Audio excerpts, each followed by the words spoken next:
Então, na verdade, só voltando àquela questão sobre a camada, né? Vocês vão notar aqui que eu tenho a camada física, a camada MAC, Data Link Layer, Network Layer, Application Interface e Application.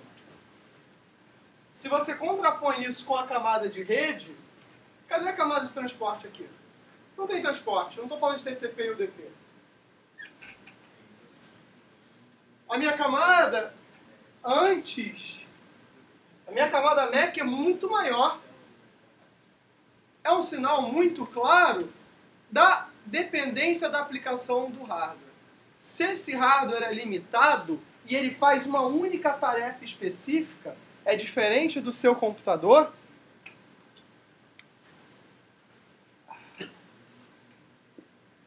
eu não quero tantas camadas de abstração entre pegar a mensagem e pegar esse pacote, esse quadro e transformar ele em mensagem para a camada de aplicação. Entenda o seguinte, a aplicação aqui ela é totalmente dependente da empresa que está fazendo essa aplicação. Ela não tem mais nada a ver com a pilha. Essa application aqui, o protocolo dessa application é diferente da camada de aplicação lá da rede. Onde o que é o protocolo da camada de aplicação da rede tradicional? HTTP. Peraí, isso aí vai ser a comunicação entre o próprio dispositivozinho e alguém que vai fazer depois... É a pilha de rede dele. Como é que funciona a pilha de rede no TCP, na pilha TCP/IP? Eu vou da camada de aplicação, vou encapsulando camada a camada, mais informações de cabeçalho, para que nessa camada física eu já codifiquei todas as informações e mandei para o usuário final. O outro usuário recebe pela mesma camada física e reconstrói essa mensagem interpretando esses cabeçalhos até chegar na camada de aplicação.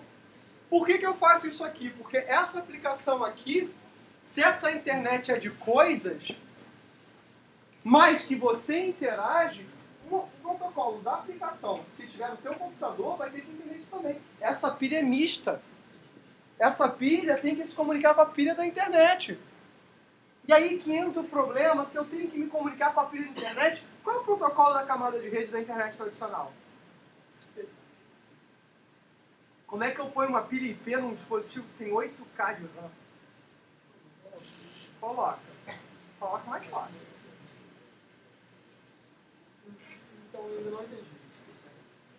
Não, nem vai, não na aula de hoje. Vai demorar mais algumas aulas até que eu consiga mostrar para vocês alguns projetos. Porque o que é o objetivo do curso nosso aqui? Finalmente, essa aula passada e essa são as primeiras aulas que eu dei que são de verdade do curso. Todas as outras são preparando vocês para o curso. O que a gente vai fazer a partir de agora? Cada uma dessas camadas, eu vou mostrar os protocolos mais comuns. Como aqui, hoje, eu vou falar do 802.15.4, depois eu vou falar de RPL, eu vou falar de COPE, eu vou falar de 6LoWPAN, que são camadas de transporte, camadas de rede, para esse tipo de dispositivo. E como é que você lida com baixo consumo de recursos? Porque a treta agora é o seguinte, eu tenho esses dispositivos, mas eu quero que eles falem com o teu celular. Eu quero que eles falem com o teu computador. Para vocês terem noção, eu falei para vocês do Windsurf, né, o maluco lá do Google, sinistrão, e das garrafas de vinho dele. Ou falei disso em alguma disciplina que eu já dei. Fazer vinho não. Ah? É isso como pra gente não. Eu falei do Windsurf como ele era um cara maravilhoso, né, que ele mudou o mundo, o novo Turing. O problema de vocês é, o Windsurf ele tem uma adega, porque a adega é uma coisa que gente rica tem, né? Eu não tenho uma adega. No máximo, cantina da Serra. Quando os tempos são melhores, você compra um casilheiro Del Diabo e fica se achando, caraca, casilheiro Del Diabo, muito bom, né? Por R$20 ali no Mundial e segue em frente. O cara tem uma adega. O que o bom e velho Vincent Cerf fez, assim, há uns anos atrás? Isso há uns anos atrás, estou falando de Deus, só falando isso em 2012. Ele botou uma etiqueta de RFID. RFID, a gente vai quando a gente estiver falando da camada MAC, a gente vai falar um pouquinho mais de RFID e NFC, tá? Botou uma etiqueta de RFID em cada uma das garrafas dele e botou um termômetro na adega. Esse termômetro estava ligado, era um dispositivo atuador. O que é um dispositivo atuador? Ele atua no ambiente. Recebe uma mensagem e ele faz alguma coisa. O que pode ser atuar no ambiente? Liga e desliga a luz. Liga e desliga o ar-condicionado. Reinicia um sistema. O atuador tem uma atuação que vocês têm que entender ela como uma atuação física. Ele fisicamente atua no ambiente, não pode ser uma atuação lógica. Tá? E o que ele foi? No começo, ele não tinha esse atuador. Porque qual era o problema? Ele botou o termômetro e o termômetro ligou um servidor web e assim, ele ficava medindo. Então, toda vez que aumentava a temperatura da adega, ele ligava para a esposa, né? A esposa era o atuador biológico, no caso, né? Religa o sistema de refrigeração da adega. E como é que ele fazia isso? Mandava o semi-web. O semi-web tinha um GSM embutido. O computador dele com uma placa GSM mandava para ele um SMS. Olha que coisa nos anos 90, SMS. Hã? Funciona. Perfeito. Pombo correio também. No Game of Thrones funciona. O cara manda, funciona perfeito. Spoiler. Né? Qual é a treta que rolou? A esposa dele foi encontrar a avó, a mãe, o amante, sei lá quem. E ele foi dar uma palestra em Las Vegas, ou em alguma região do centro dos Estados Unidos. Ele mora na costa oeste, né? E durante uma semana não tinha ninguém em casa. Ele programou para que a cada 15 minutos a temperatura, né, tivesse acima, ele recebesse um SMS. Então, nesse fatídico final de semana, o ar-condicionado desarmou, a refrigeração desarmou. Ele ficou durante 15 em 15 minutos, durante o sábado e domingo, recebendo mensagem assim: está aumentando a temperatura. 22.3. O que ele fez? Ele botou esse atuador, porque agora ele mandava um SMS de volta. Ele interpretava a mensagem do SMS. Ou seja, fazia um parser de texto. Vocês aprendem a fazer isso no primeiro período de computação. E rebutava a máquina. Rebutava o refrigerador. Aí ele achou que isso não era suficiente. Ele botou uma tag RFID. Cada tag RFID tem um sensor de temperatura que periodicamente manda a temperatura da garrafa. O pessoal da Facen tem um mapa 3D da adega dele com as temperaturas para definir qual é a melhor garrafa para ele tomar quando ele quiser. Isso é coisa de gente rica, né? Enfim, né? Essa é uma aplicação, talvez não seja a aplicação mais maravilhosa do mundo, mas se a gente para pensar, quem é a camada física dele? E a camada MAC? É a camada física e MAC definida pelo RFID. Né? Quem é a camada de rede dele? É a própria camada de rede do IP. Ele manda isso para o servidor web. E o resto é tradicional. A aplicação dele é um parser de texto. Por quê? Porque o que vocês têm que pensar é o seguinte: eu pego muito aluno, né, ao longo desse... Eu já participei eu já estou no mestrado há alguns anos. Eu já trabalhei com... E dentro do doutorado eu trabalhei com alunos de mestrado. Então já faz uns 8 anos nesse negócio de pós-graduação, porque é um sofrimento desnecessário, mas é muito legal. Né? Até fiz. Enfim. Vou chorar depois. Que o cara vem fazer para a área de redes e diz assim: eu não sei programar. Falei, como assim você não sabe programar? Eu me lembro de um cara hoje capitão de corveta da Marinha, né? Tipo um posto alto, de comandante, um cara sinistro. Véi, o cara falou pro Cláudio: eu não sei programar. Falei, não sabe? Não, tio. Então um dia eu tava fazendo coisa assim, que você tá cansado, você começa a fazer um Pax, e na época que eu tava fazendo, era onda usar Java, né? Os tempos mudaram, né? Python não era tão normal, as pessoas usavam Java para coisas normais, depois a gente viu que isso não funciona pra vida. Não, você está fazendo muito difícil. Aí a gente fez uma expressão regular que, tipo assim, que só pode ser definido como um alfabeto do diabo para fazer o parser. Em uma linha, o que eu estava fazendo um programinha em Java, assim, umas 20 linhas. Não, com essa expressão regular, você pega esse começo aqui, tira, blá, blá, blá. Eu falei, aí fez um shell script para automatizar isso e gerar gráfico. Eu falei, maldito, seu demônio do inferno. Você não falou que não sabia programar? Não, eu só sei shell script. Se tivesse dito que só sabia PHP, eu tinha concordado, não sabe programar. Mas, entendem a diferença? A lógica é muito distinta.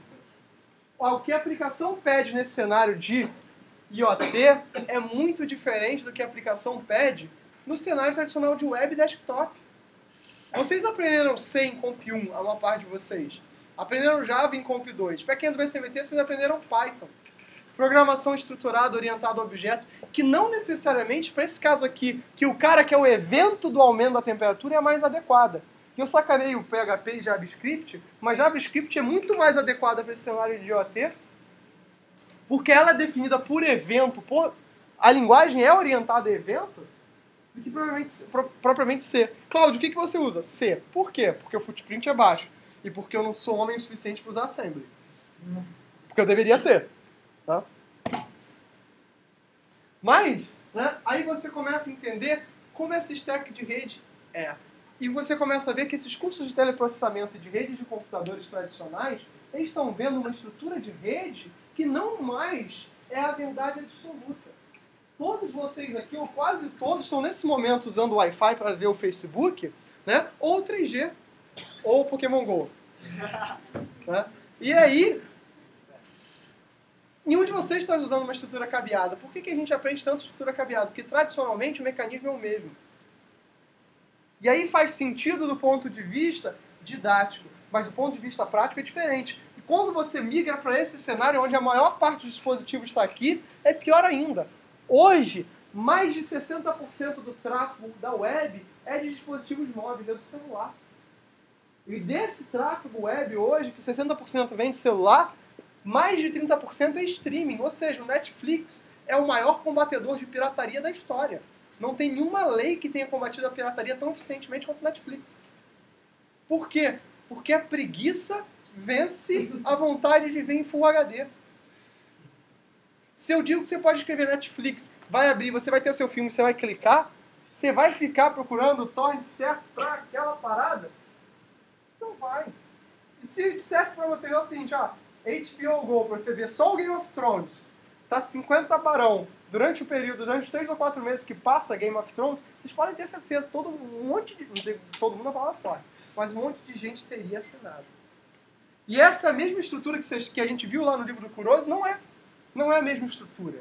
É um cenário muito diferente. Lida com virtualização, vai lidar com SDN, vai lidar com ossificação da internet, problemas que hoje a internet tem.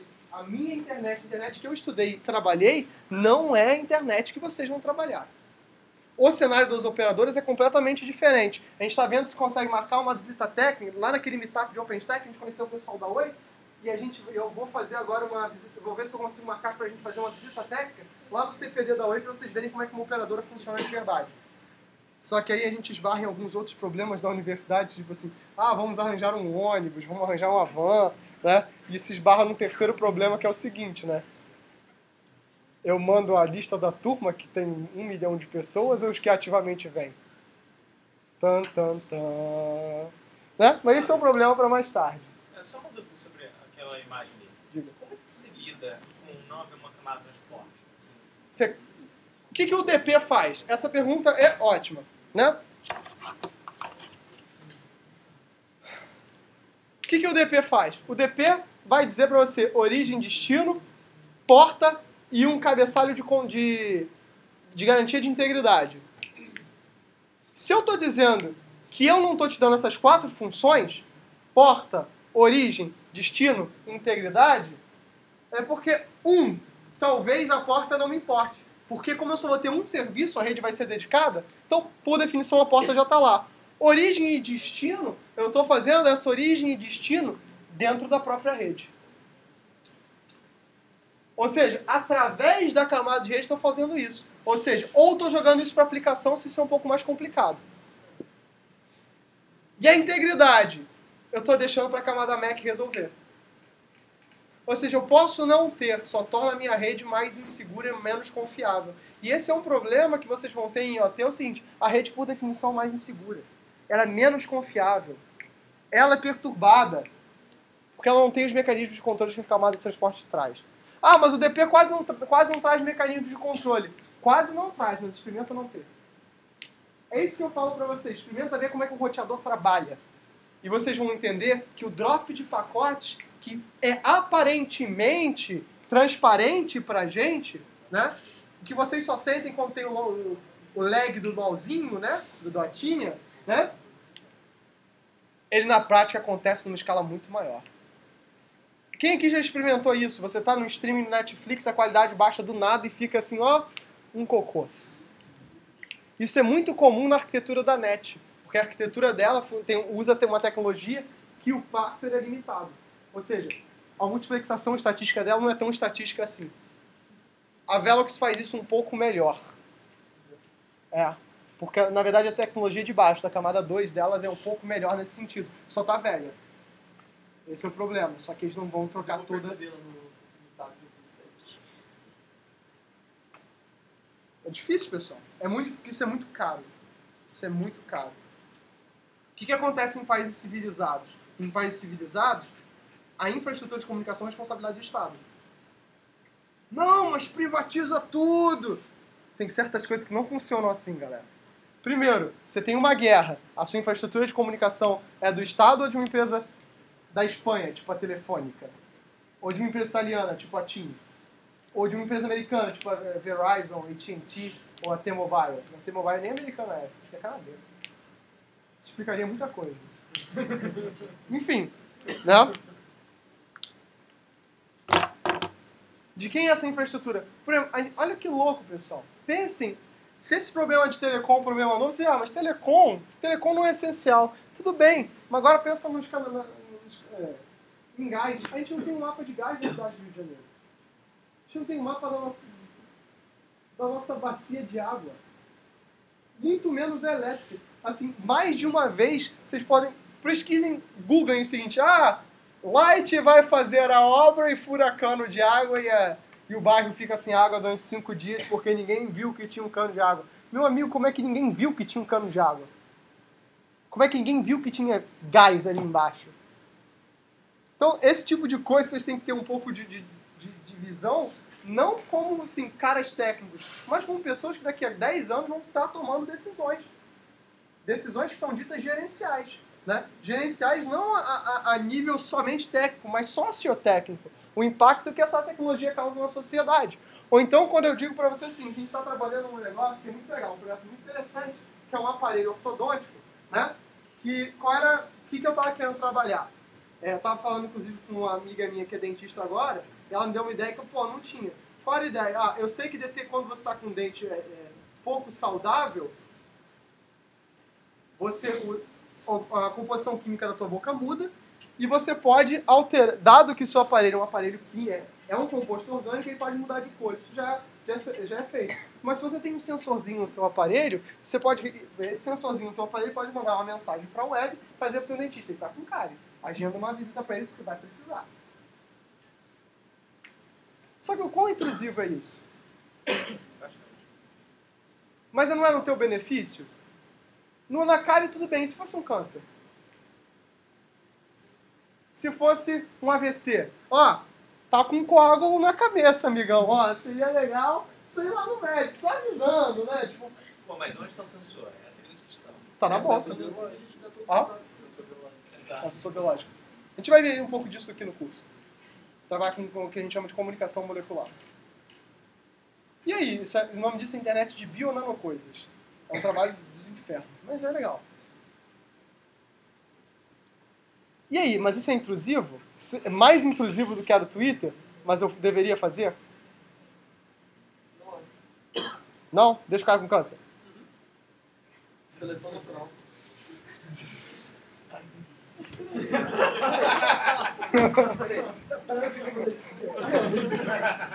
Por isso.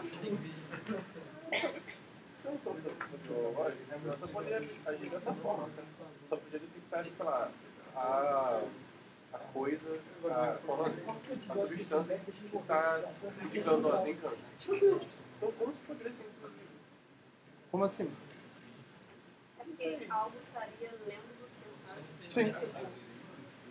Não pode de barra do seu braço.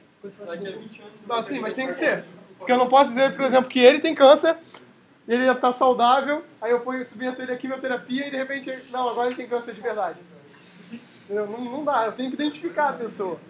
Né? Eu não posso dizer, amputa a perna. Não funciona assim. É qual delas? Essa é a ideia. Esse é o problema, porque, na verdade, toda a nossa tecnologia é baseada em reconhecimento. Entendam o seguinte, né? Que se vocês entenderem o que eu vou dizer, é filosófico, mas vocês vão conseguir entender qual é o problema da internet das coisas. Tudo que vocês fazem, na verdade, é uma reprodução de um mundo analógico que vocês vivem. É chamado de desktop de propósito. Porque era como se você fizesse isso aqui. Eu não posso fazer isso, meu computador não é meu, não. O NCE vai me matar. Aqui seria a parte que você trabalha.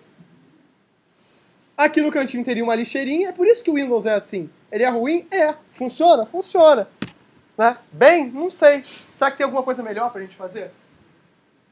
Mas, ao mesmo tempo, essa questão da identificação é porque você não manda, tipo, põe uma carta pública aí. E todo mundo pega a carta de que foi responsável. Claro que não. Imagina. Vou mandar um cartão de crédito pra você. Eu não te identifico, deixo ali publicamente. Assim, ninguém pega porque, né, é de fulano. Isso funciona? Não, gente. O mundo é diferente disso. Então, quando eu digo que eu estou botando no teu braço, na tua coluna, um agente químico que ele vai te monitorar um determinado conjunto de condições, isso vira informação sobre você, quem garante que eu vou ter ali dentro? Ou que aquela informação é única? Ou pior do que isso, pessoal, essa é uma das maiores discussões. Ontem a gente estava tendo uma discussão, essa discussão com quem? Ou estava só dando um esporro? É possível, eu faço isso às vezes. Não, foi com vocês mesmos, foi no vídeo passado. O que é estar certo? Vocês assumiram que estar certo é um sistema de decisões muito linear. É uma árvore de decisões, if then else. É o que a gente de computação normalmente associa. Mas eu falo mais uma vez, num caso biológico, o que está certo? Ter câncer é binário? Tenho ou não tenho? Ou é uma condição reminiscente? Você tem gripe da pneumonia. Qual é o threshold, a diferença, o limite entre estou com uma gripe forte e estou com pneumonia? Como é que eu sei? Como é que o médico sabe? Ele ouve antes, não, 30 decibéis, ainda é gripe. Fosse 33, né? Não funciona assim. Só que como é que você traduz isso para isso virar uma decisão? Virar a decisão que, por exemplo, não vai botar alguém em quarentena. Imagina, epidemia de ebola. Mais uma vez, assim, eu falo, Bill e a Melinda Gates, da Fundação Gates, dizem o seguinte, né? Que a próxima grande ameaça à humanidade não vai ser biotecnológica, vai ser uma epidemia de um megavírus, tipo um super ebola. E a gente não sabe como prever essa próxima epidemia, ou seja, a.k.a. estamos com um problema. A humanidade é bastante resiliente, provavelmente a gente vai sobreviver, a vida segue, né? Mas como é que a gente trabalha com isso? Como é que eu protejo você do ebola? Como é que eu protejo você, não do ebola, mas de uma condição com a qual você nasceu? E se eu dissesse que eu posso colocar, o embrião não está se desenvolvendo corretamente de alguma forma, eu posso injetar uma rede dentro do útero da mãe para fazer com que ele não nasça com uma deficiência qualquer. Eu posso fazer isso? Dentro de alguns anos, provavelmente vou poder. Eu deveria fazer isso?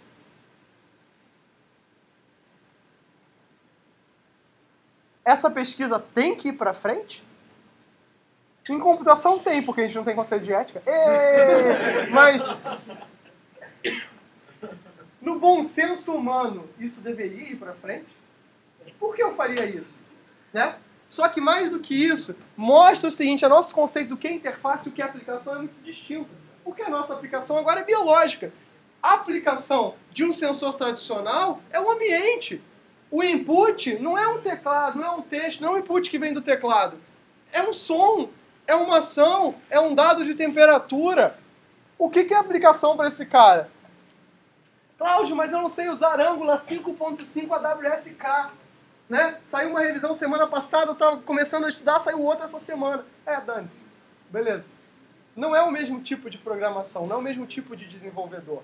O tipo é um especialista de domínio diferente. Acho maravilhoso que vocês sejam desenvolvedores Angular, Ionic, React, sabe-se mais lá Deus do que Vue, ou surgiu alguma coisa essa semana, framework JavaScript é assim, né? sei lá, Node Plus, não sei, mas é um tipo de desenvolvedor para uma web que hoje é front-end. Hoje, a web 20 anos atrás era o quê? Cara, pesquisem, site AOL, American Online, em 1996. 20 anos atrás, gente, é risível. Vocês olham assim, caraca, as pessoas receberam para fazer esse negócio? E receberam, e muito dinheiro, diga-se de passagem. Só que agora, como é que vai ser para isso aqui? Qual a interface? É o teu celular a interface que vai controlar os appliances da tua casa? E a gente está falando, ou vai ser um Google Glass da vida, ou vai ser o teu relógio, ou vocês vão dançar em casa e o ambiente vai interpretar. Eu não sei qual é a interface. Então, essas são perguntas que vocês, quanto sei lá, empresários ou cientistas ou funcionários públicos e privados, vocês vão ter que se responder, porque as pessoas vão perguntar para vocês, né? Isso e para vocês formatarem o computador. Mas, consertar a impressora. Conserta a minha impressora, onde consertar é trocar o tonel de tinta, né? A vida tem dessas coisas. Então, o que acontece, né? O que a ZigBee era? Primeiro a gente propôs uma stack de rede muito baixa, que no Bluetooth você tem só duas camadas. A enlace e a física e depois é direto a aplicação. Só que quando eu passei a ter 65 mil nós, ou seja, muito nó em rede, o que o pessoal de rede de sensores viu o seguinte, olha galera, não dá. Eu tenho muito nó nessa rede, nós trocando o tráfego é um problema, eu tenho que organizar isso de alguma forma. Surge o ZigBee, que vai tirar vantagem desse rádio, ou seja, que tem um consumo muito baixo, é muito inteligente e dura por muito tempo, e vai adicionar software de aplicação, segurança e lógica de rede. Por quê? Porque segurança é um problema. Provavelmente hoje em OT segurança é o maior dos problemas. Como é que eu garanto que esses dados ubíquos, que estão pegando informações sobre o ambiente, sobre você, de formas que eu nem entendo, garantem que essa informação não vai parar nas mãos de outra pessoa, né? Aí mais uma vez eu reforço a vocês o caráter até sociológico da universidade. O que é ser um bacharel é leiam coisas que não são só técnicas. Tá? Leiam, por exemplo, 84, leiam Admirável Mundo Novo, leiam esses livros assim, que hoje eram considerados livros utópicos, né? Ou então fantasiosos, e vocês vão ver uma sociedade muito parecida com a nossa. É claro que caricata, né? Mas com muitos elementos da nossa. Que o tempo todo pode ser, você está sendo monitorado. Eu fui num evento quarta-feira passada de IA, né, que era o CDIA, que era um órgão diretivo do qual eu faço parte, né, que discute a IA no Rio de Janeiro, a inteligência artificial no Rio de Janeiro, e o pessoal da Microsoft estava lá mostrando um projeto que eles fizeram num hospital em São Paulo, que ele está monitorando 100% do tempo dos pacientes para impedir que os pacientes caiam. Então, um determinado algoritmo de inteligência artificial fica monitorando os pacientes em tempo real, e quando eles estão para cair, eles avisam alguém. Só que eu estou monitorando os pacientes do hospital 100% do tempo. Pode? Deve? O argumento do hospital é o seguinte, quando isso acontece, eu estou garantindo que o hospital não está gastando milhões de reais para consertar gente que levantou da cama quando não devia. Ou então simplesmente está tipo loucaço ainda do remédio e se levantou para fazer uma parada. Porque isso é um problema. Assim, isso é um problema tão sério que a OMS, a Organização Mundial de Saúde, definiu esse como um dos 10 maiores problemas hospitalários. Pessoas que caem da cama. É mais do que o PIB da Venezuela, gente. Perdido com pessoas que caem da cama. A nível mundial, claro, né? Mas entendem o tipo de problema? Nesse caso, eu alimentaria a Venezuela ou eu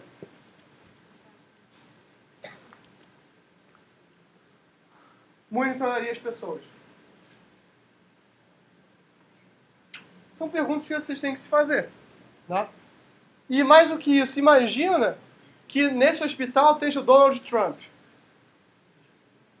E aí tá sendo monitorado. Aí um invasor, um hacker, vocês sabem como eu odeio essa palavra, depois pro pessoal de segurança trouxe até uma novidade muito legal pra gente discutir na aula de hoje. Um negócio chamado Manual do Hacker. Comprei na banca de jornal por R$25, foi muito legal. Foi uma experiência de vida. Né? E aí a discussão aqui é a seguinte, pessoal. Se o cara pegou essa informação desse contexto aqui do hospital, eu posso? Então não, tem que ter uma preocupação de segurança aqui associada. Né? Então, como é que é? Isso aqui é caveira. A gente está aqui hoje e sabe, né? Quem aqui sabe o que quer dizer caveira nos meus slides? Cai na prova, né? Cláudio, quer dizer que a prova pode ser muito grande? Pode ser muito grande. Muito grande? Muito grande mesmo. Já teve prova com 9 questões. E aí vocês ficaram 2 horas fazendo. Não tem problema, porque é mão de vocês mesmo, né? Mas tá bom. Tá ruim, mas tá bom, né? O que eu quero desse slide aqui? Ah, taxa de dados, né? 50k, 20k e 40k. Eu quero que vocês decorem isso. Não. Eu quero que vocês entendam o seguinte, olha. O ZigBee ele é extremamente diverso, tanto em relação à taxa, quanto à topologia. Ele vai me permitir tanto a arquitetura cliente-servidor clássica, onde um nó é o cara, né, líder, e vai fazer uma requisição para o servidor, quanto o pessoal vai trabalhar com peer-to-peer. Onde o cara vai trocar mensagem enquanto recebe. Né?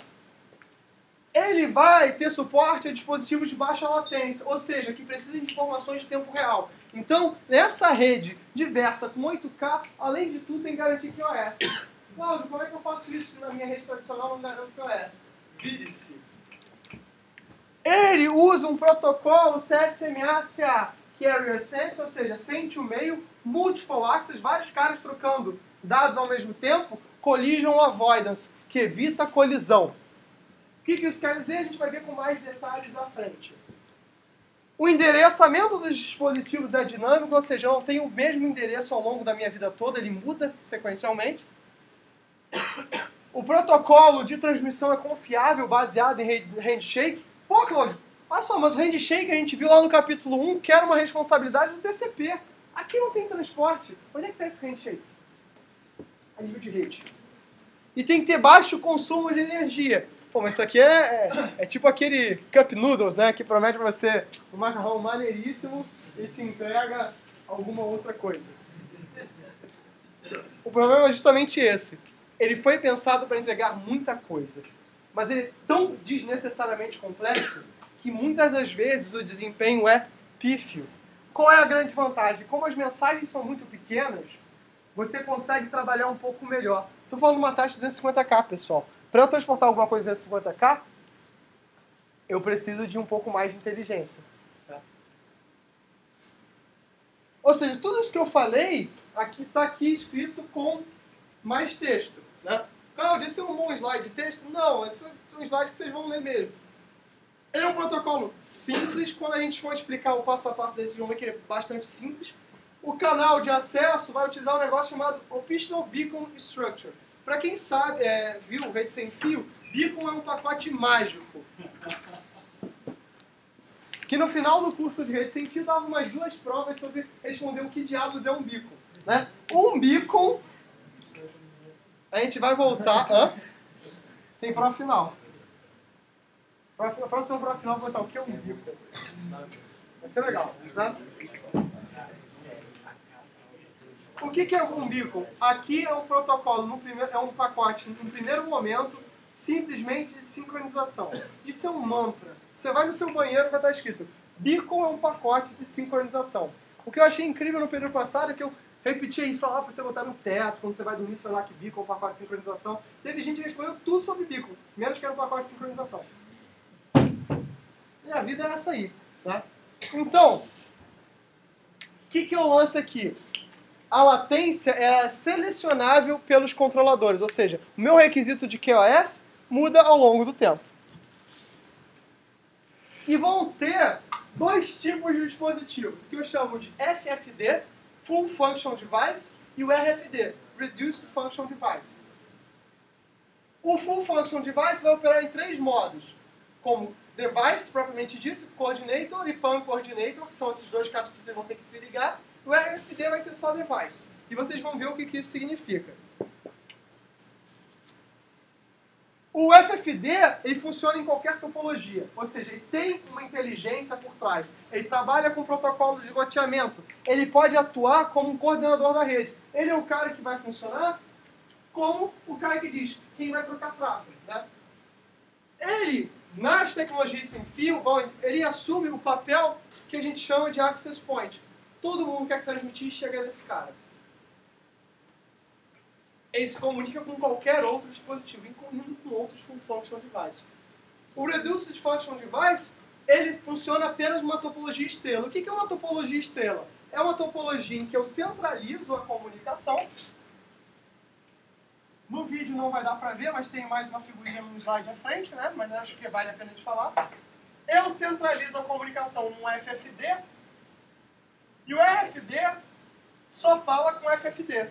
Ele não fala com nenhum outro dispositivo que não seja um único RFD.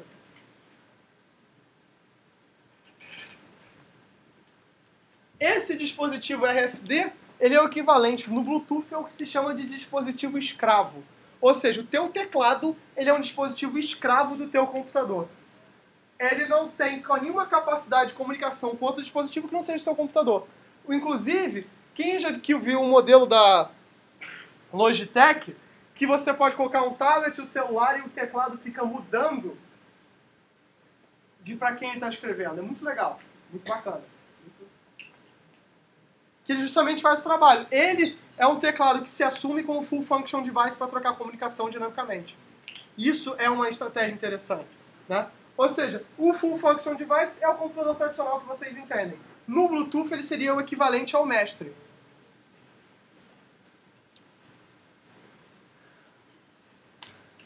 Então, aqui essa topologia estrela, né? Vocês vão ver que na topologia estrela eu tenho o Network Coordinator, ou seja, o cara que é o líder da rede, o cara que coordena o envio para todo mundo. Nesse tipo de topologia, né? Vocês são a minha estrela, tá? Mário quer falar com a Mayara. Manda uma mensagem para ela. Não pode. Porque você reduz as function device. Tá. Mário vai mandar... Pode jogar, Mayara. Tá, joga pra mim, vai. Eu vou analisar o cabeçalho e ia pra Mayara. Toma, Mayara. Qual o problema? O que é bom? O Mário não precisa de nenhum protocolo de loteamento associado. Ele manda sempre no único salto pro dispositivo coordenador. Qual é o problema disso? O que é bom disso? O Mário não gasta energia. Ele simplesmente sabe o que tem que fazer. Tipo, se vira aí. A mesma coisa a Mayara. O Full Function Device tem que guardar uma lista de todo mundo e onde eles estão. E quem é a Mayara? Quem é o Mário? Se a Mayara faz uma resposta, eu tenho que saber quem foi a origem. Como é que eu guardo isso? No ar é muito fácil. Eu jogo a mensagem para todo mundo. Aí o Mário está ligado. No momento que ele estiver acordado, ele pega aquela mensagem e fala para mim. Porque num primeiro momento eu vou ter um beacon. Esse beacon sincronizou. Eu falei, olha, durante esses lotes de tempo, o Mário foi acordado, a Mayara dorme. Então, sim, dorme, Mayara. Então, assim, Mário, tem alguma coisa para transmitir? Para quem? Beleza. Mário dorme agora. Transmitiu, já cumpriu o papel dele. Mayara acorda, porque a gente tem um schedule. É tipo um ônibus de pobre, né? A gente acorda no horário que tem que acordar. Uma vez eu não acordei e fui parar em Copacabana. Foi muito legal.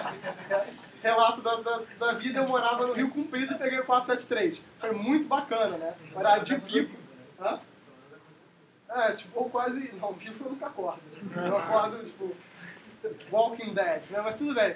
E aí a Mayara acordou, no slot dela, eu transmito pra ela. Acabou! Qual é o problema disso? Apesar disso ser muito barato, eles não terem gasto de energia nenhuma, eu que sou full function device, gastei bastante energia. Eu tive que ter muita memória e muito processamento. Mas é muita memória e muito processamento? Não. Muito em relação a eles. E eu não dormi em momento nenhum. Mas eles economizaram muita energia. A topologia estrela, eu posso ter vários caras que são full function devices fazendo isso também. Quando a topologia é peer-to-peer, ou seja, na topologia peer-to-peer, eu só tenho full function devices. Ou seja, Se todo mundo pode trocar com todo mundo, acabou. Não tem jogo aqui, né? Eu vou transmitir para todos os caras possíveis.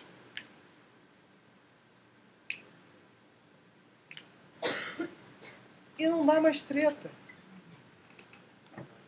E eu vou transmitir para todo mundo pode falar com todo mundo. Qual o problema disso? Mais processamento.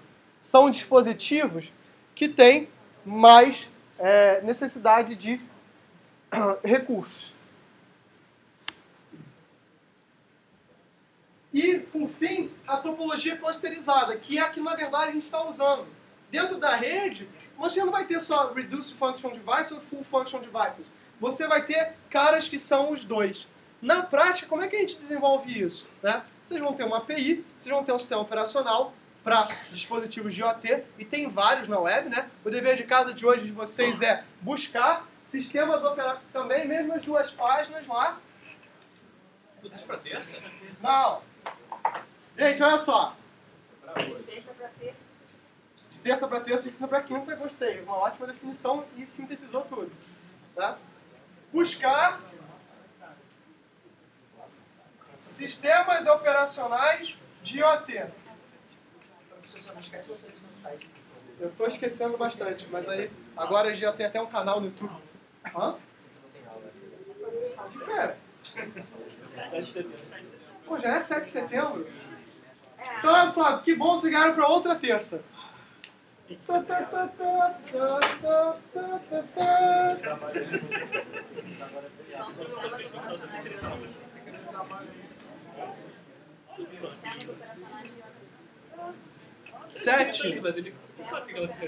Sete menos 2 são 5. Pro dia 12 de setembro, senhores. 12 de setembro. Aí é pra coisa o que, pessoal? 2. Hã? Não, só. Ó, fazer uma busca. Pessoal, vocês vão fazer uma busca de sistemas operacionais de IoT e em 2 páginas daquele template da SBC, né? Ou seja, vai dar meia dúzia de sensores e vão escrever um parágrafozinho. Esse aqui é o TinyOS. TinyOS é um sistema operacional de IoT por causa disso, disso, disso, e essa tecnologia. Ah, o Contigo é um sistema operacional de IoT por causa disso, disso, disso. O Centilio é um sistema operacional de IoT por causa disso, disso e disso. Vou postar no site, é uma boa lembrança. Sempre que eu não postar, alguém pode mandar uma mensagem para mim no Facebook com o que eu esqueci de postar. Porque eu esqueço, às vezes, até o que eu pedi. Então, né, acontece nas melhores famílias. Essa questão da topologia cai na prova. Eu cobro. Saibam. Diga.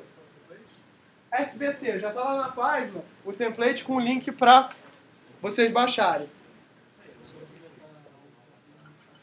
Ok? Cláudio, o que você quer? Você quer o arquivo em doc? Não. Eu quero a paginazinha escrita para eu poder botar no meu arquivo e no final do período eu poder listar quem entregou e quem não entregou. Facilita para mim, facilita a minha vida aí. Tá? Só que, Cláudio, os trabalhos vão ser sempre assim, mais de pesquisa? Sim, pesquisa 2 páginas para vocês saberem o que existe. Eu não quero que vocês façam profundamente especialista de IoT do inferno. Não. Eu quero que vocês entendam que algumas coisas existem e que em algum momento isso pode virar dinheiro. Aprendam, senhores, que a única habilidade que esse curso de verdade dá para vocês, do momento que vocês entram ao momento que vocês saem, é aprender rápido coisas. Eu falo para vocês, eu aprendi Java quando eu entrei aqui em 2004. Em 2009, o pessoal falava, Java é coisa do passado, esse programa todo mundo em Ruby. Agora a moda é Node. Semana que vem, ano que vem vai ser... Cara, teve entre o Node e o Java teve Groovy and Rails. Alguém sabe o que é Groovy and Rails? Pronto, olha que legal. Não, e assim, foi moda, assim. Pessoal, 3 anos de experiência em Groovy. Eu falei, meu Deus, mas Groovy tem 3 anos? E na verdade tinha, que ninguém programava nisso. Aí depois surgiu, tipo, Groovy and Rails era tipo assim, esse negócio de Java é robusto, é legal. Vamos usar essa máquina virtual Java, umas paradas maneiras do Rails. Aí todo mundo, caraca, você é um gênio, velho. E foi isso que foi Groovy and Rails. Foi bizarro, né? Mas o que é legal disso? Todo mundo aprendeu, todo mundo programou, tem um monte de coisa feita em Rails por aí, né? Que na verdade foi traduzido em código Java. Então, aprendam a aprender coisas, rápido. Então deem uma olhada nesses links e guardem os links para vocês. Esses trabalhos não são para mim. Em geral, o que vocês vão mostrar eu já conheço. Né? Afinal, eu já trabalho com isso há 10 anos. Se eu não conhecesse, eu sou um 0 à esquerda. Talvez eu seja um meio à esquerda, mas deixa pra lá. E guardem esses links com vocês. E aprendam a escrever num template. Quando vocês forem fazer a porcaria do projeto final, o maior problema de vocês de projeto final, onde vocês mais demoram tempo, é escrevendo o projeto final, porque a gente recebe o projeto final, parece da boca de um cachorro, a gente faz, volta. Aí acontece umas 4 ou 5 iterações, até que você tem alguma coisa que é próximo do apresentável. Aí o professor já está de saco cheio e manda para a banca te dá umas porradas e você fica, mas não era bom. Não. Isso é muito difícil.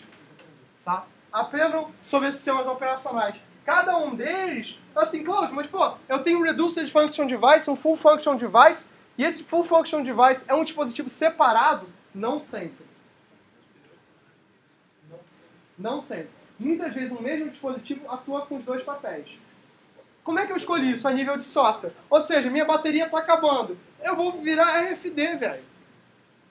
Minha bateria está acabando, eu tenho menos recursos, a rede já está estável, eu vou economizar energia. Por quê? Porque o objetivo original do Zigbee é que a minha vida dure bastante. Porque eu vou jogar... Cara, tinha uma aplicação que era o seguinte, monitoramento de vulcão. Então o cara jogava um monte de sensor num negócio que a gente chamava de Smart Dust, ou seja, jogava sensor de um helicóptero em volta do vulcão para monitorar a atividade sísmica do vulcão, temperatura e uns outros paranauê lá. Eu não sei o que se mede no vulcão. Mas realiza que trabalho ruim é o cara que vira assim, poxa, acabou a bateria, vai lá trocar. Hã? Não, você tem que descer com o helicóptero e trocar as baterias que a gente jogou com o helicóptero. Tranquilo, né? Tá cheio de chinês, né?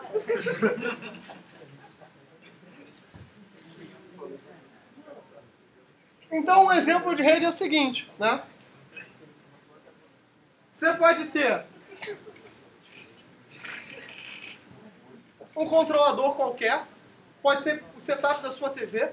Hoje, para essas smart houses, os setup boxes que você tem de IoT são muito parecidos com DVDs.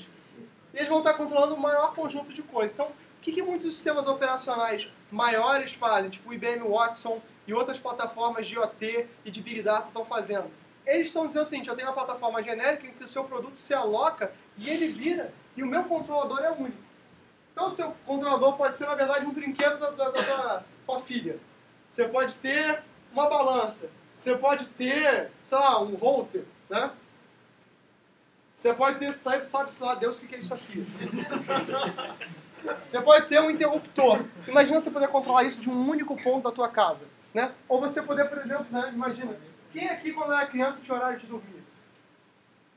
É razoável, né, que você diga para a sua criança, você não vai ficar até as 3 da manhã, criatura cheia de açúcar. Vai dormir às 10, vai dormir às 8, sei lá se alguém dormir às 8 na real, né? Mas vai dormir às 8, tô mandando, né? Eu não quero dormir, dorme. Imagina que você controla assim, apaga as luzes. Eu, por exemplo, quando era bem pequeno, eu tinha medo do escuro. Se eu apagasse a luz, meu amigo, eu ia morrer, ia ter um ataque cardíaco. Mas imagina que você possa, em vez de você ter que em cada cômodo da sua casa, se tem uma casa grande ou uma casa com escada, você possa dizer isso automaticamente. Pode parecer bobagem nesse caso, mas imagine que é uma pessoa idosa com dificuldade de locomoção. Ou alguém que esteja numa cadeira de rodas. Um adolescente o quê? Com preguiça. Tem casos, né? Ou seja, a definição, né, do endereçamento vai ser dada pelo FFD. 2 ou mais dispositivos com um POS, ou seja, POS, Personal Operating Space, né, comunicando-se em mesmo canal físico, constitui uma WPAN, ou seja, uma rede sem fio de área pessoal, que inclui pelo menos um FFD. Ou seja, não tem rede só de RFD. Isso parece aquelas questões da Petrobras, né? Tipo assim, diga o que é verdadeiro ou falso. Quem é que já fez um concurso público? De VOF, né? Que é a prova da SESP maldita. 2 erradas anulam uma certa. Isso é mais questão da SESP. Eu não vou cobrar, Cláudio, se só tem RFD, mas a Petrobras gosta de cobrar essas coisas. Se só tem RFD, pode entrar, não mordo não. Fica tranquilo, né? Se só tem RFD, não tem rede. Rede pressupõe endereçamento. Quem dá endereçamento é o FFD. Cláudio, você tem certeza? É a única coisa na vida que eu tenho certeza. Mas como o professor Girafales dizia, né? Cada PAN, independentemente, vai selecionar um PAN Identifier. O que é o PAN Identifier? É o endereço de rede. Pensa que é o equivalente ao nome da rede sem fio que vocês dão. O nome da rede sem fio, tipo assim, aqui é HSNCE, é um nome fantasia. Na prática, isso é o identificador. Mas cada uma dessas PANs, cada uma dessas redes, com pelo menos um FFD, vai ter um identificador. E todos esses dispositivos de endereço vão possuir um único endereço estendido de até 64 bits. 2 elevado a 64, quanto é? É muito. É pra caramba. Se vocês pegarem 2 elevado a 64, na prática não é tanto assim, porque a gente vai ver como é a regra de formação, mas 2 elevado a 64 são 16 vezes 10 elevado a 6. 10 elevado a 3 mil, milhão, bilhão, trilhão, quatrilhão, quinquilhão. Que é equivalente a ter mais de 100 dispositivos por metro quadrado do planeta Terra. Mais de 100, é quase tanto quanto o número de átomos no planeta Terra, é legal. Os coordenadores eles se comunicam entre si, e nesse Sim. caso eles usariam ainda o PAN? Sim. A gente vai chegar lá. Chegaremos lá. Só que dentro da rede, se eu ponho 64 bits para eu lembrar, eu falei, Cláudio, mas você falou, ó, maldito, que esses processadores têm ou 16 bits ou 8 bits, são processadores parecidos com o celular. Eu falei. Aí você está dizendo para mim, ó, desgraça, que é um endereço de 64 bits? É. Como é que eu faço? Ah, eu guardo esse endereço na minha memória e esqueço dele. É tipo a minha carteira de identidade, que tem muita informação que eu não uso nunca. E aqui dentro da universidade vocês usam a carteirinha do UFRJ? Então, eu tenho a carteirinha da UFRJ, que é um endereço curto de 16 bits, que é alocado pelo PAN Coordinator quando os caras se associam à rede. Por exemplo, vocês têm o seu nome completo, mas no trote vocês receberam um apelido? Não?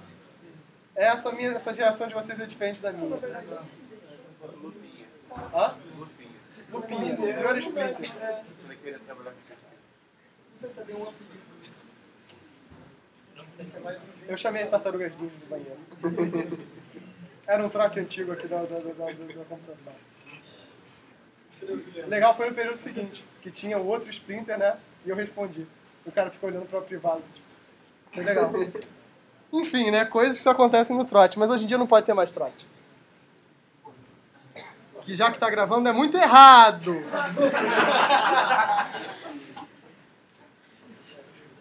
Muito ruim. Né? Não se faz.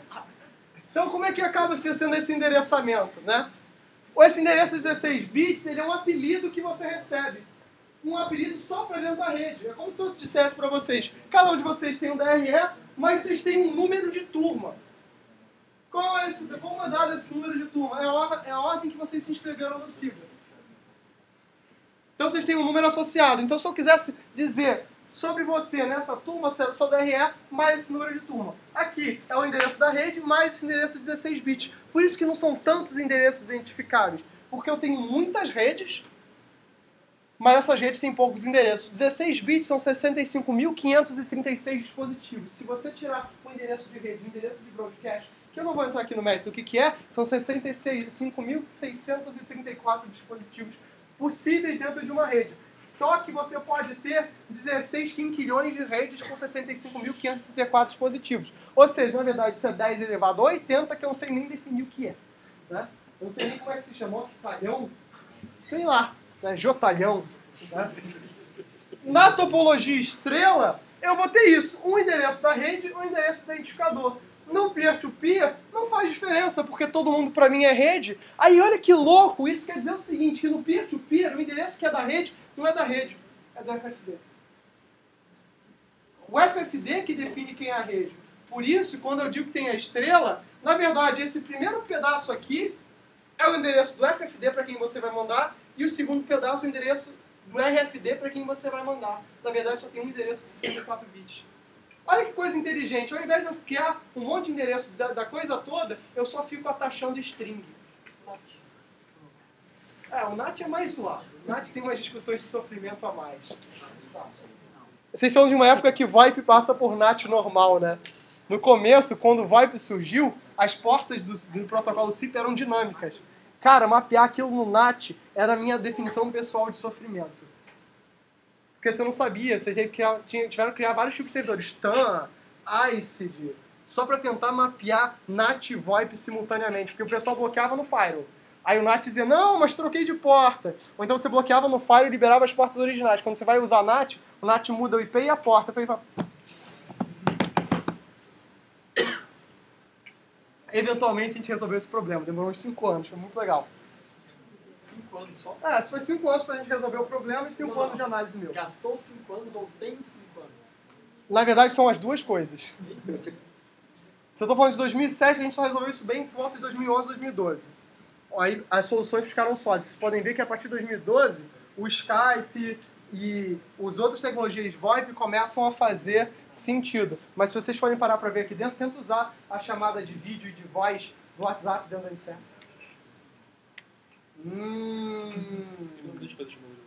Hã? Não. Porque a porta está bloqueada. Mas pro Skype ele deixa.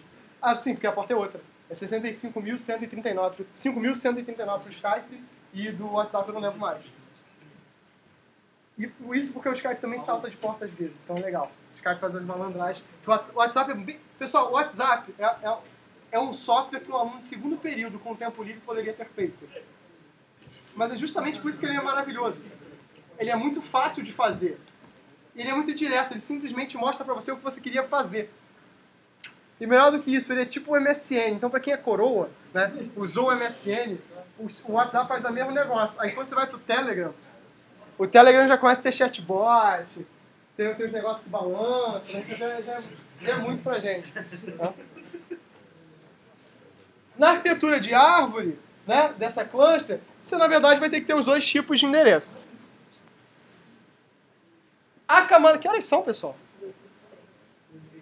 Só aula passa assim, eu faço 5 slides, já 1 hora de aula acabou, né? Eu tenho que parar com as piadas. Funcionalidade da camada física, né? Ativação e desativação do transceiver de rádio. Ou seja, quando eu estava falando com o Mário e com a Mayara e falei para eles dormirem, é isso. Dormir é desativar o transceiver de rádio. Para quê? Para que eu economize energia. A transmissão e recepção de mensagens são as partes da rede que são mais complicadas de você controlar. Detecção de energia no canal corrente. O que eu fiz com as... tá ali. Me empreste seu braço. Segura a caneta. O que é detectar energia no canal corrente? Lembra que eu falei na... Deixa o braço mole. Lembra que eu falei na aula de fundamentos de tecnologia sem fio que o meio era perturbável? Ou seja, transmitir era perturbar o meio ambiente de alguma forma. Ou seja, o que a camada física é responsável por detectar essa perturbação? Ou seja, 100% do tempo, ou 100% do tempo acordado, o que a antena está fazendo é verificando ondulações no meio, perturbações no meio, né? Sem fio. E isso, pode soltar, é o que faz com que a gente entenda a mensagem. Mais uma vez, para que vocês lembrem, uma mensagem, código, informação, nada mais é do que um acordo de cavalheiros entre dois engenheiros para você dizer o que é a tua mensagem. Se eu disser aqui para eles, olha, se eu jogar a mensagem aqui, se eu jogar a caneta com a tampa para baixo é sim, se eu jogar a caneta com a tampa para cima é não. Eu concordei com uma mensagem. O meio é a transmissão de canetas. A galera lá usou pombo. Teve uma galera dos índios lá que fazia sinal de fumaça. E a gente ri disso, mas até bem pouco tempo, no século XIX, a gente ficava usando código de Morse, que era umas batidinhas e achava maneiro. E o que era o nosso receptor? Era um coroa que tinha um ouvido treinado para decodificar isso na mão. Era um velhinho. E por que um velhinho? Porque era o cara que botou 30 anos. Eu falei, acho que na aula de segurança, que quando a gente estava falando de criptografia, que durante a Primeira ou Segunda Guerra, tem até um filme do Nicolas Cage sobre isso, a gente botou um monte de índio de uma tribo esquecida lá dos Estados Unidos como codificação. O que aconteceu? Os índios morreram tudo. Mas o cara não era humano? Era, não falava que o mesmo som, gesticulava com você. Por que eu não entendia? Porque comunicação, mensagem, informação é um acordo. Por um acaso agora a gente usa sinal elétrico ou onda eletromagnética. Mas a gente pode passar a usar alguma outra coisa. Pode ser que daqui a pouco a gente descubra, né, usando física quântica, uma teoria de portais que seja mais rápida do que a luz. Vocês acham que isso não vai virar produto? Com certeza. É com isso que a gente vai comunicar, porque é mais legal. Hoje a nossa tecnologia de comunicação ela é tão ineficiente que ela só permite ser usada dentro do planeta Terra. Olha o trabalho do astronauta. Olha que trabalho... Tá gravando, né? Mas tudo bem. Olha que trabalho de merda. Olha, eu vou te treinar num treinamento bizarro e brutal durante 5 anos. Onde você não só vai ser um engenheiro físico, químico formado, como você também vai ser um ninja, treinado para operar nas condições mais extremas de brutalidade. Como assim? Eu vou girar você, então, tipo assim, a 80 por hora, em 360 graus, enquanto você monta e joga xadrez, né? Com um Gasparov, né? Kasparov, sei lá. E depois eu vou botar você numa roupa super desconfortável, comendo uma comida ruim durante 3 anos, um pedaço de metal, indo para o espaço, para um lugar onde não tem oxigênio. Eu espero que você volte. Não, e com amor ao país.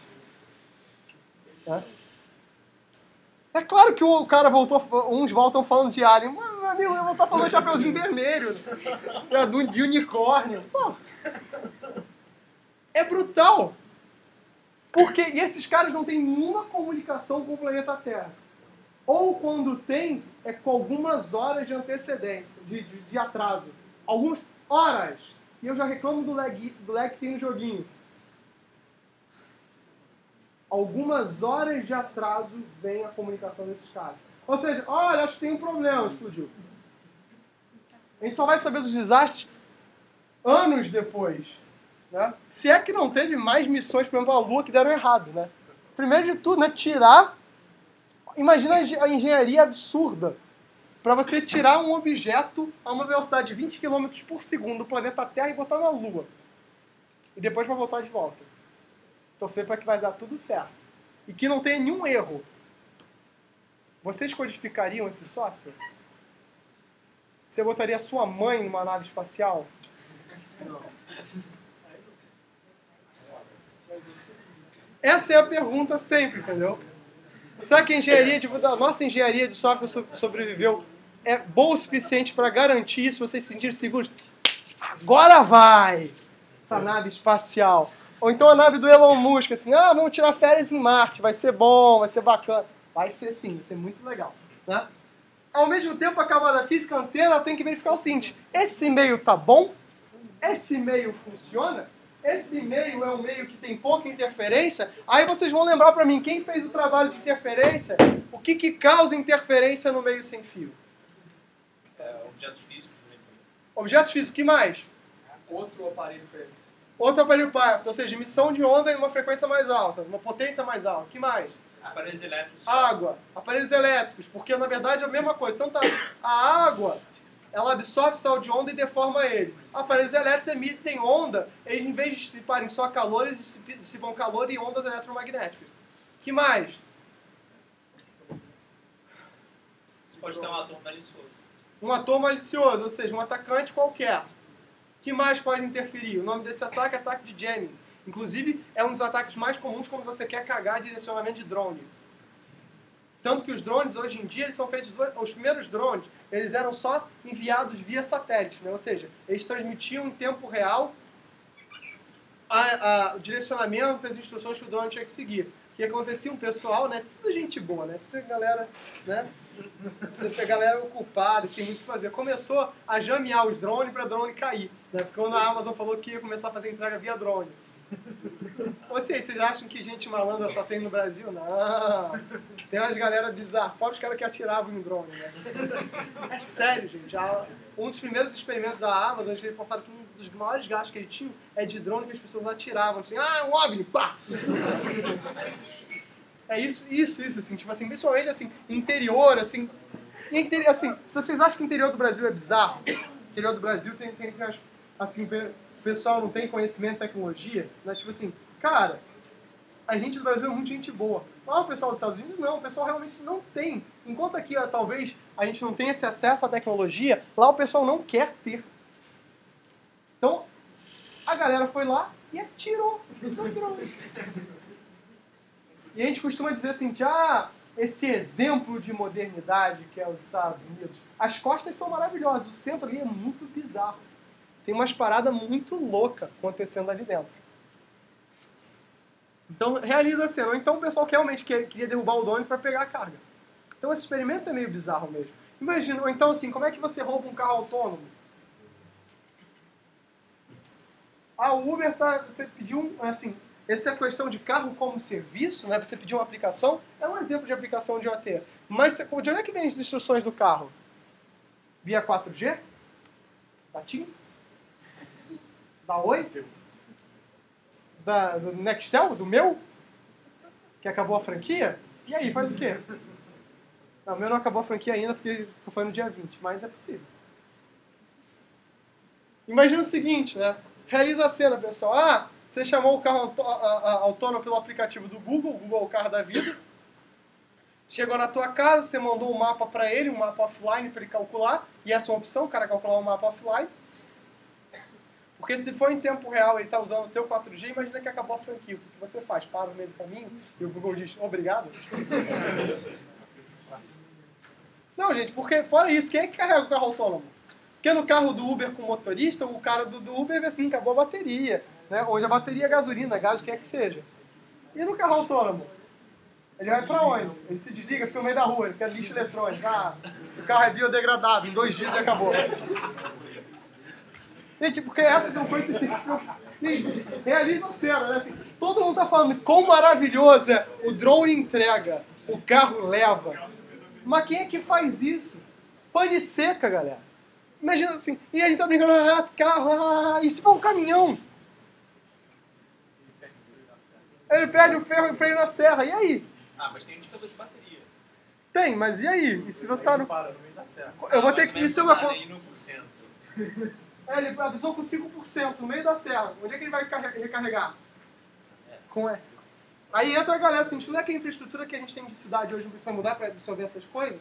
Porque aqui eu tô falando de interferência. Esse cara tem uma indicação de qualidade de sinal. Mas se eu tenho um dispositivo para cada, sei lá, metro quadrado do planeta Terra, o quanto que eu não tenho aqui de interferência natural? Ou seja, será que toda essa interferência faz bem para nós?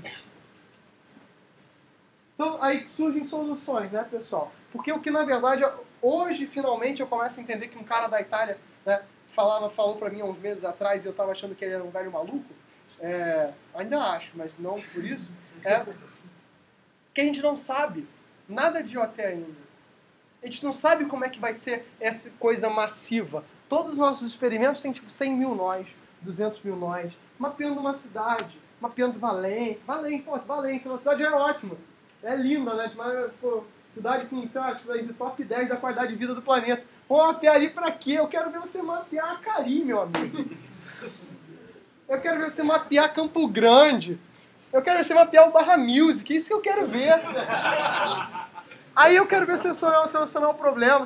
Mapeia o centro da cidade, faz não ter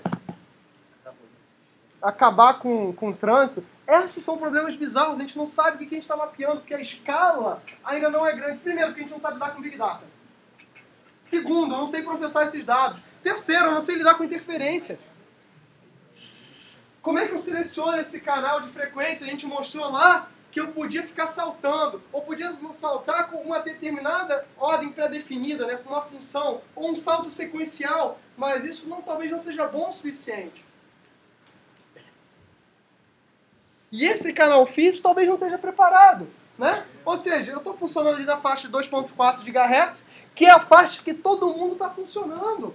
Babá eletrônica, o teu celular, o teu Wi-Fi, tudo está ali nessa faixa de 2.4 GHz. Por quê? Porque é de graça. E por que é de graça? graça porque alguém virou e falou pra mim a seguinte coisa. Olha só, é de graça, põe aí. Mas por que é de graça? Porque até o ar eu dividi e licenciei. Olha que coisa bizarra. O ar é licenciado.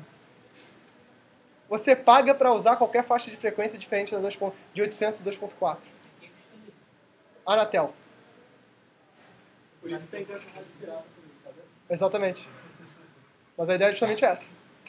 Porque, na verdade, é o seguinte, vocês têm noção, há muitos anos atrás, eu contei o caso que a UFRJ quase foi processada pela Anatel por funcionar como operadora pirata. Sério? Há uns anos atrás, a gente estava desenvolvendo um projeto de VoIP aqui na UFRJ, que é muito maneiro, fone@RNP. A RNP hoje liga mais de 200 instituições, ou seja, quase 1 milhão de funcionários, né? Funcionários públicos e privados dos órgãos públicos e federais, né, prestadores de serviços, têm acesso a 1 milhão. É um exagero, mas é tipo muita gente. 200 instituições federais têm acesso a um serviço de VoIP que permite que eles se conectem. Ou seja, toda a malha pública se liga por VoIP para não pagar conta de telefone, que eu acho razoável. No começo, a gente tinha um serviço para os alunos que não eram do Rio de Janeiro poderem falar com as famílias, né? Que é o seguinte, você ligava para o número de telefone da UFRJ e a gente tinha uma secretária eletrônica que te redirecionava para um número fixo de uma outra operadora. Para o número fixo da cidade onde você estava e a UFRJ pagava custo de ligação local. Na nossa cabeça, é o seguinte, a gente era tráfego analógico, você transformava tráfego analógico em digital, transformava tráfego digital, trafegava pela rede IP, chegava num servidor que estava nessa cidade, transformava tráfego digital em analógico de novo e ligava usando uma ligação local. Ou seja, era só uma solução de informática para um problema real. A gente achou assim, ó, que heavy metal, que maneiro. Um dia, assim, isso no laboratório do Aguiar, o Aguiar, assim, coloca, eu era uns 12 anos mais novo, o Aguiar também 12 anos mais novo, né, o Aguiar, tipo, naquela época, tipo assim, tipo, fanático, assim, de fazer projeto, fazer parada, assim. Gente, se vocês acham que hoje o Aguiar tá cheio de energia, vocês não têm noção do que era aquilo lá. Tipo assim, 2 da manhã recebi e-mail, Cláudio, cadê o relatório? Eu não sei!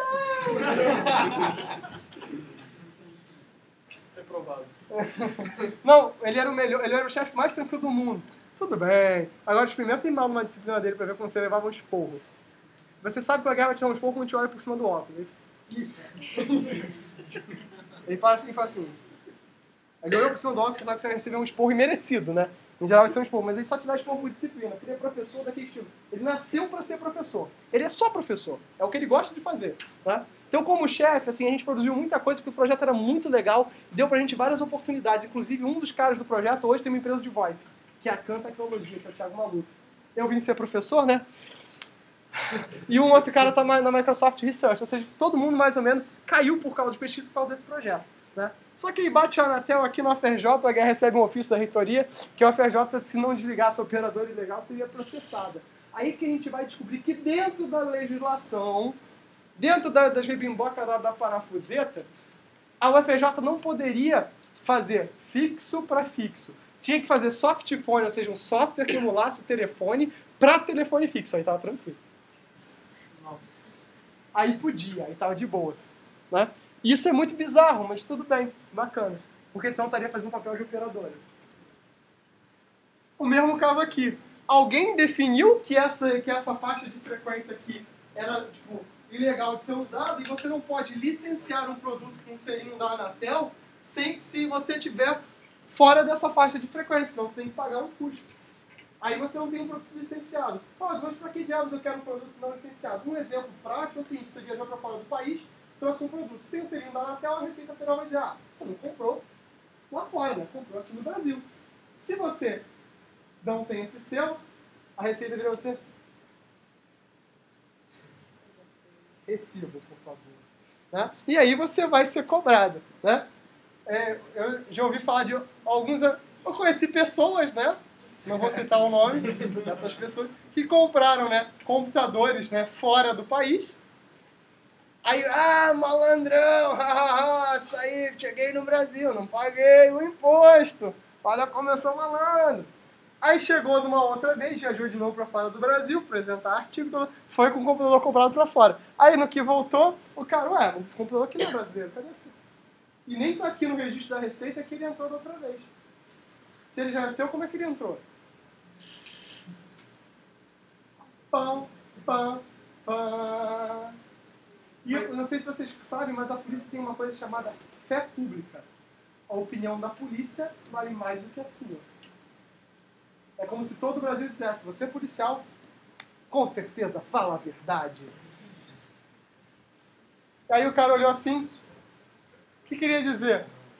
Foi um presente do Papai Noel. Foi a minha avó que me deu, imagina, que me dá a avó.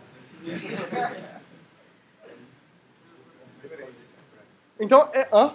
Eu peguei o telefone lá de fora, cheguei aqui, peguei o mesmo telefone, deu uma garantia. Sim. Aí peguei o celular, assim, ó, aí eu fui lá pra fora de novo, quando eu voltei, bateu na porta e falou, o aparelho daqui é. Aí, Sim, mas você tinha o símbolo da Anatel. tinha, mas eu comprei fora. Não, tudo bem, mas você tinha o símbolo da Anatel. Ou seja, a treta é o seguinte, o cara sabia que tem o símbolo da Anatel. Colei o adesivo, o cara viu, pô, é da Anatel. Comprei um MacBook na AliExpress, foi assim. Uma edição especial pra Cara, se você comprou um MacBook na AliExpress, ele tem um registro na Polícia Federal, na Receita Federal, de que ele entrou. A gente faz um registro. Invade o sistema dele. Ou seja, a gente está contando com a mutreta. Olha como é bizarro, a gente conta com a mutreta do sistema. Mas eu continuo achando que o ar ser licenciado é uma parada meio bizarra, né? Mas tudo bem, a vida é essa aí. Mas ele é licenciado justamente para isso, para que determinadas faixas que não poderiam ser utilizadas para outras coisas não sejam utilizadas. Agora, digamos o seguinte, que a faixa da TV ser licenciada para Record, para Globo e para Band, aquela rede TV, tipo assim, a gente está fazendo alguma coisa muito errada. Porque as outras, os operadores a cabo, elas são a cabo, tanto faz. A gente já discutiu isso na aula passada, que essas operadoras a cabo nada mais são do que um YouTube glorificado. Na verdade, o YouTube é muito mais legal do que essas operadoras. Eles até te deixam escolher quando é que você vai assistir os programas.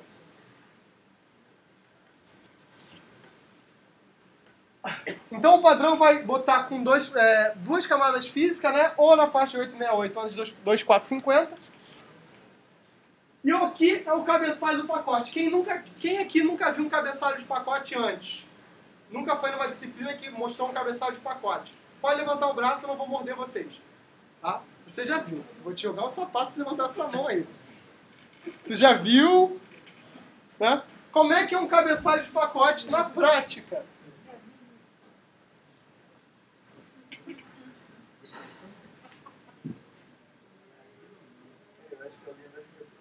De novo? Eu ia dizer isso, né, mas ele não cortou pra mim.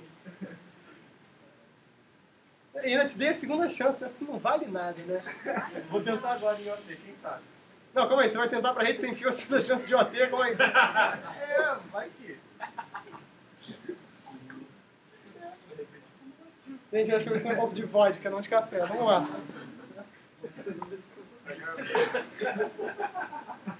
É pra ver o que eu sofro. Vamos lá. O que é um cabeçalho?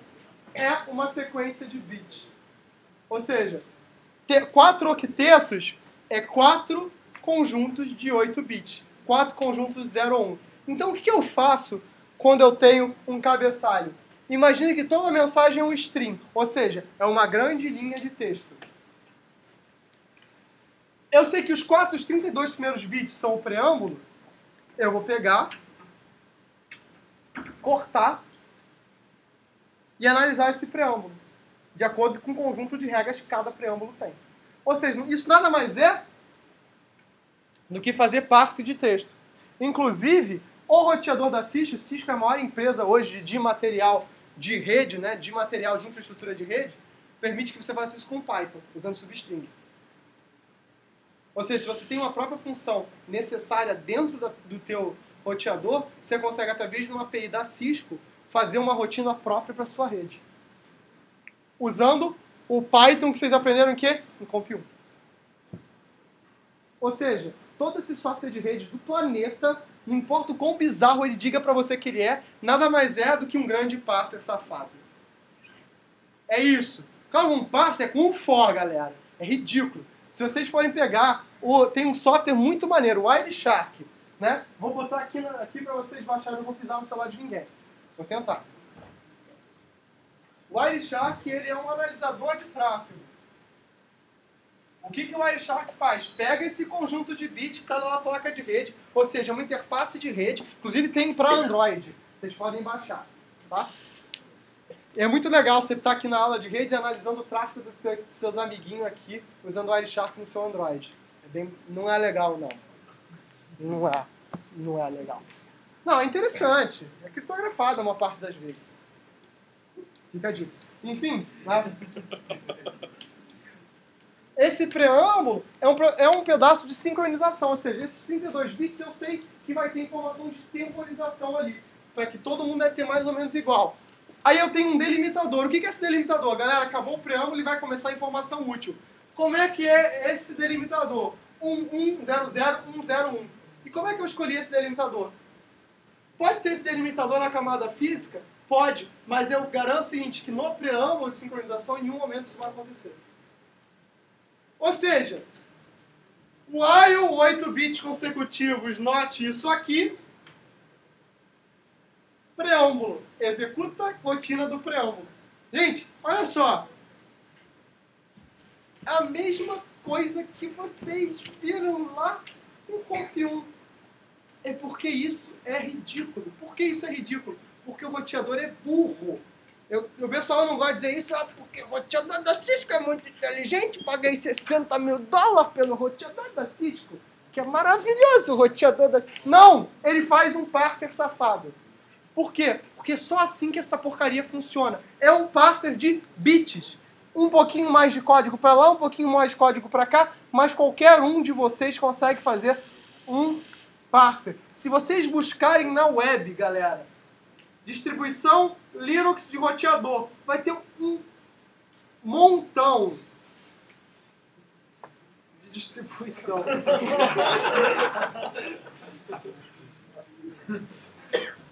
Nossa.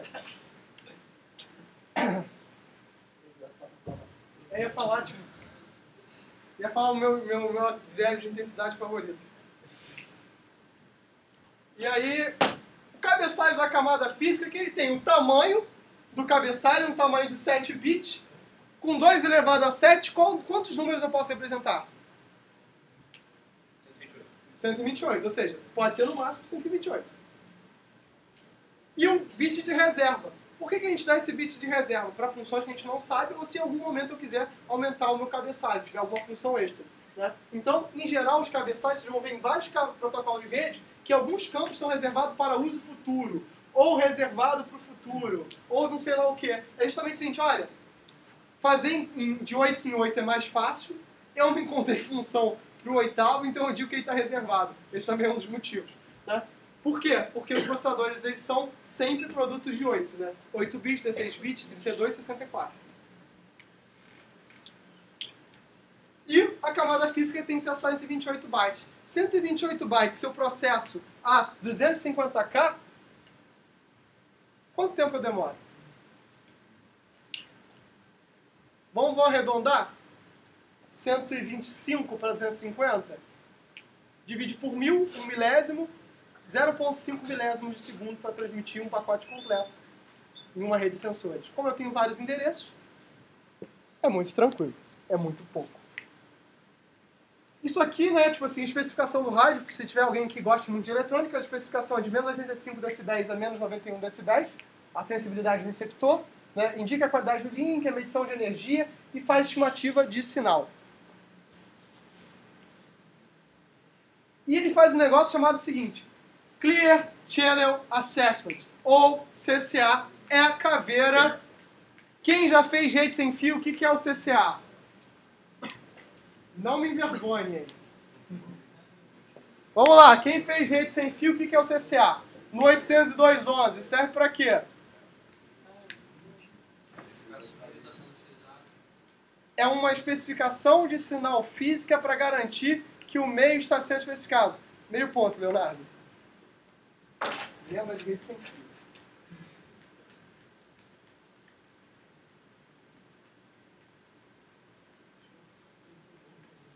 Ou seja, daqui a pouco, assim, você foi no meetup de OpenStack? Porra. Daqui a pouco não vou ter mais ponto para te dar. O CCA do 802.15 4, ele é um CCA mais inteligente. Enquanto na rede sem fio tradicional 802.11, o CCA é binário, tem gente no meio, não tem gente no meio, aqui eu divido ele em 4 níveis. Por quê? Porque eu não botei isso a nível lógico. Eu vou ter só a nível físico. Pra quê? Ou seja, eu estou jogando para a camada física a responsabilidade que antes era da camada MAC para ficar mais fácil. No nível 1, eu verifico variações de energia.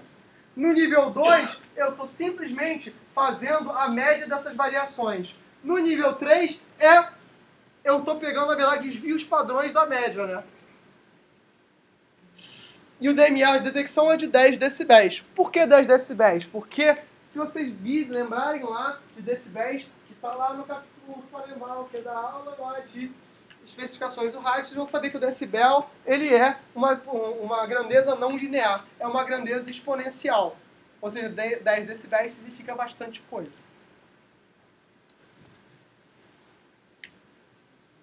O MEC, a gente vai ver a estrutura de frames, associação e desassociação da rede, vai saber que a segurança usa um algoritmo AES de 128 bits, ou seja, por definição, a estrutura de segurança do 802.15.4 é melhor do que o do APA2.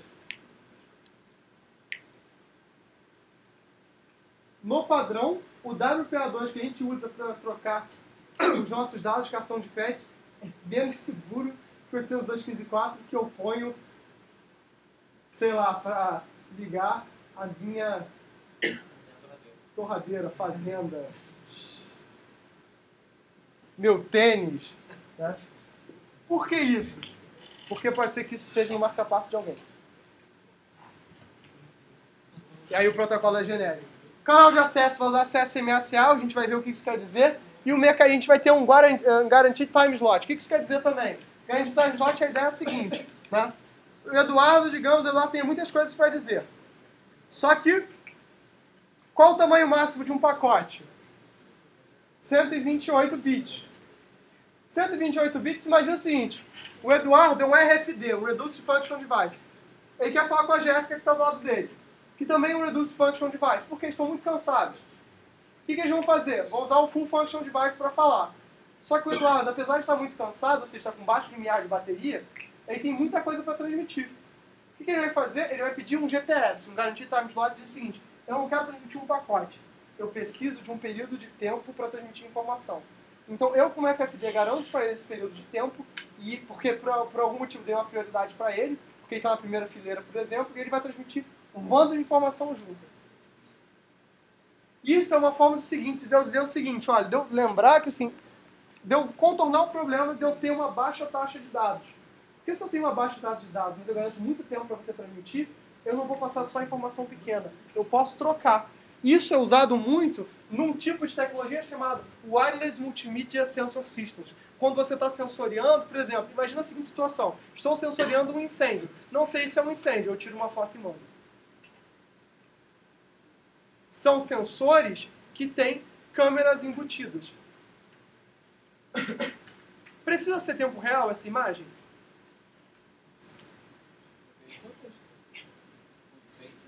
Precisa ser? Porque você quer avaliar assim, quanto está pegando fogo ou se está tendo incêndio? Se está tendo incêndio de verdade. Ah, então não precisa ser tempo real. Não precisa ser necessariamente tempo real, pode demorar 10 minutos, né?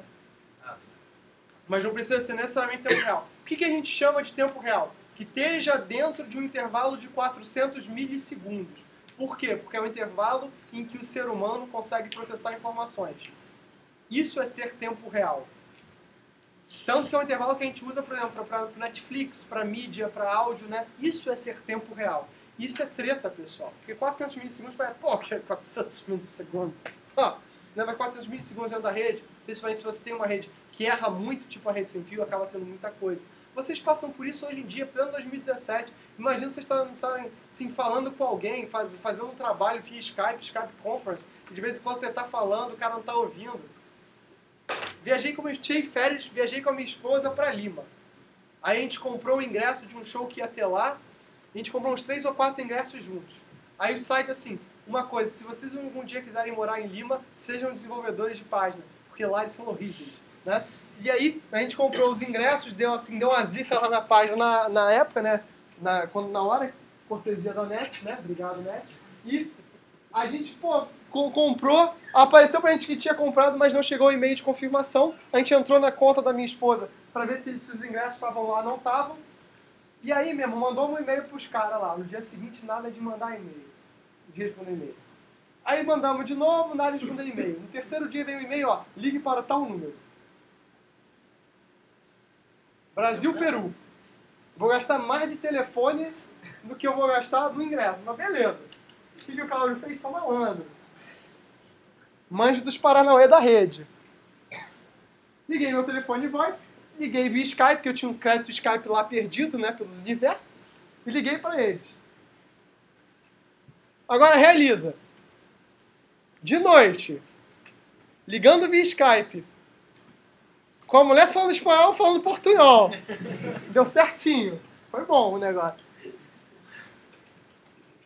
Em pleno 2017, por que isso acontece? Porque eu não tenho controle da rede como um todo, de todos os pontos, né? Imagina o seguinte, vamos imaginar, não estou dizendo que isso acontece uma vez que está sendo gravado aqui, que algum de vocês esteja dormindo na minha aula.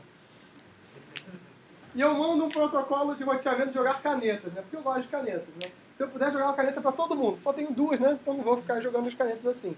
E vocês, tem alguém que está dormindo aqui, aí eu jogo a caneta para essa pessoa dormindo e começa a bater no peito dela. Eu tenho como controlar se esse cara está dormindo? Eu pessoalmente tenho. Eu vou lá e dou um pescotar. Pá, corta.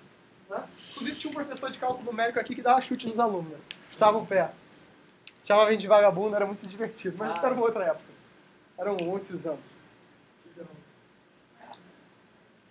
Tinha até uma secretária chamada Amélia, esse também, professor. Amelinha! Gente boa, eu gostei muito dele. Mas, enfim, a gente vai ficando velho, né? Começa a contar reminiscência. Então, não posso acordar esse cara. A mesma coisa acontece na rede. Às vezes o roteador está cheio. Ele está numa área que está todo mundo assistindo Game of Thrones pelo HBO Go. E aí, todo mundo botou no 4K para assistir. Claro que isso é um exemplo esdrúxulo. Mas pode ser que determinado slot, determinado roteador, esteja realmente lotado. Como é que eu garanto essa transmissão? E aí você pode ter uma experiência que é muito ruim. E já passou. Já são 3:05. Tá. Então, pessoal, deixa eu só ver qual era a próxima etapa. Tá. A gente vai parar por aqui hoje. Tá? Já postei na página o material escrito de 802.15.4. Deem uma olhada lá na página, vejam o que tem, deem uma olhada no texto, falem comigo depois, tirem dúvidas, né? A aula fica melhor se vocês lerem antes de virem para cá para a gente só discutir alguns problemas. Eu vou passar por isso mais cedo. Terminando essa parte de 802.15.4, eu vou falar um pouquinho sobre RPL, que é um protocolo, digamos, de roteamento, e depois a gente vai começar uma parte prática até o finalzinho de setembro. Ok, senhores? E a prova vai até o final de RPL. Senhores, tenham todos um ótimo final de semana. Não esqueçam do tio dos meus trabalhos. Diga, felicidade. Mas em relação a que você está falando... Não, tô tranquilo.